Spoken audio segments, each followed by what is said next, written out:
ከጎን ያለውን የጽድቅ ጉዞ ጀምረሃል ሩጥ በሉት። ድገሙና ንገሩት። የጽድቅ ጉዞ ጀምረናል እንሩጥ። አንዴ ጨምሩና ንገሩት። ጉዞ ጀምረናል እንሩጥ። ኢየሱስ ያድናል። ኢየሱስ ያድናል። ኢየሱስ ጌታ ነው።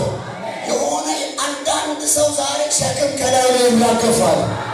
የሆነ ያደከመውን ነገር እግዚአብሔር ይገለብጥለታል።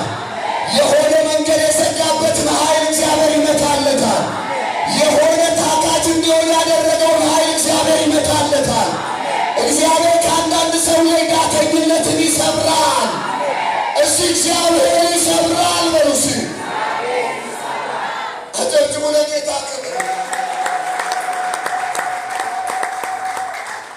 ኢየሱስ ያድናል። እግዚአብሔር ምንድን ነው የሚለው? እግዚአብሔርማ የሚለው እንደዚህ ነው።